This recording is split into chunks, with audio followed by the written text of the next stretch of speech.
इस युग में आई है जब हम भी हैं, इस वर्तमान युग में जब भारत संक्रमण दौर से गुजर करके स्वर्णिम दौर में आगे बढ़ रहा है। कितना बड़ा हमारा सौभाग्य है कि ऐसे अवसर पर सदियों सदियों गुजरने के बाद कभी ये पल आते हैं और वो पल पुनः आए हैं। अब तय ये करना है कि हम स्वर्णिम युग में ले जाने वाले भारत के उस भाग्य के साथ खड़े रहेंगे जो भारत को पुनः विश्व गुरु बना करके खड़ा करने की सक्षम समृद्ध एक ताकत रखते हैं। निश्चय ही एक संकल्प के साथ में आज भारत उठ खड़ा हुआ, जो मान और सम्मान पूरे विश्व में पिछले 9 वर्षों के अंदर हुआ, मैं नहीं पूरा विश्व जानता है। और आप सब लोग तो सुधी जाने जिस जगह मैं बैठा हूं, ये जगह यूं तो जोधपुर को भी अपना कालजा कहते हैं, राजस्थान का सूर्य नगरी कहते हैं, पर ये कॉलोनी ये जोधपुर का भी कालजा है। यहाँ बैठे हुए सब बहुत सुधी जन है और यहाँ जो तय होता है वो कोई रोक नहीं पाता है। तो आज ये तय करके आए हैं हम सब लोग कि इस संकल्प को लेंगे कि जब भारत विश्व गुरु बन रहा है, आगे बढ़ रहा है, उन शक्तियों के साथ अपने कर्तव्य का निर्वहन करना है। क्योंकि आज की घड़ी कभी न कभी इतिहास में आएगी।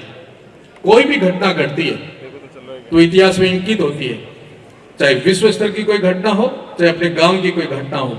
उस समय कौन थे ये इतिहास में बोला जाएगा। अब 2 पक्ष हैं, ये चुनाव कोई पार्टियों के बीच में भी नहीं लगता है, भी नहीं 2 व्यक्तियों के बीच में भी नहीं, आप जानते हैं। अब तय ये करना है, जब विश्व गुरु बन रहा है, सक्षम समृद्ध भारत बन रहा है, विश्व शक्ति बन रहा है, एक बनाने वाली शक्ति है, एक रोकने वाली शक्ति है। अब देव और असुर वाले लगता है, कौरव और पांडव जैसा लगता है। अब कौन सी सेना में जाकर के खड़ा होना पड़ा? क्या अपने स्वार्थों के कारण हम उस सेना के साथ खड़े रहेंगे? जब इतिहास आएगा, पढ़ा जाएगा, पूछा जाएगा आपके परपोतों से, लड़पोतों से कि आपके दादाजी 100 वर्ष पहले 2024 में जब भारत विश्व गुरु बनने की तरफ अग्रसर था, भारत के उस महामना ने, प्रधानमंत्री मोदी जी ने और उनकी पूरी टीम ने बड़ी मजबूती से 9 वर्ष तक साधना करके इसकी नींव रखी थी। और जब नींव रख करके भवन खड़ा करने का विषय आया था, तब एक ईंट पकड़ाने वाला, कोई गारा पकड़ाने वाले आपके पुरखे थे या उस मंजिल को ढाने वालों में थे। ये वो इतिहास के पन्ने बोलेंगे। तब आपकी आने वाली पीढ़ियों को, उस समय के लोग जो आने वाले हैं, आपके पड़पोते आदि, किस दृष्टि से देखेंगे, ये आज तय करना हमारे पास। यदि आप देश के साथ खड़े रहे होंगे, देश को विश्व गुरु बनाने की ताकत के साथ खड़े हैं, तो आपकी आने वाली औलादों के साथ, जैसे हम लक्ष्य राज जी के महाराणा प्रताप की तरफ देख करके इन पर भी गर्व करते, ऐसे आपके पोतों पर भी गर्व किया जाएगा। ये उनकी संतानें हैं जो मोदी जी के साथ खड़ी थी, ये उनकी संतानें हैं जो देश को विश्व गुरु बनाने की ताकत के साथ खड़ी थी। हम किन्हीं निहित स्वार्थों के कारण यदि खड़े हो जाएंगे तो कल्पना कीजिए ये ताने आपके आने वाली पीढ़ियों को कैसे सहन करने पड़ेंगे, कैसे सुनने पड़ेंगे।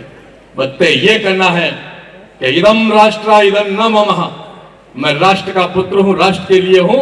मैं किसी स्वार्थ में नहीं बंद करके, मैं मेरे परमार्थ और मेरे कार्य को सिद्ध करने के लिए इदम राष्ट्र के साथ कार्यम व साधे देवम व पाते, मैं राष्ट्र का पुत्र हूं और राष्ट्र और धर्म के लिए राजनीति में आकर के मैं प्रेरणा दूंगा और काम करूंगा। मैं मेरे कर्तव्य का निर्वहन करते हुए मेरे जीवन का लक्ष्य प्राप्त करूंगा। शुभकामना है आदरणीय गजेंद्र सिंह जी को। समय समय पर मंथन चिंतन होता रहेगा, परंतु आपने जो मान मर्यादा गरिमा दिल्ली में बैठ करके हम सबकी बढ़ाई है, हम आशा नहीं है, पूरा विश्वास है कि आप उत्तरोत्तर उन्नति करेंगे और संतों का, सिद्धों का और आपके पूर्वजों का, इन सब का आपको आशीर्वाद मिलता रहेगा। बहुत बहुत धन्यवाद, बहुत बहुत शुभकामनाएं।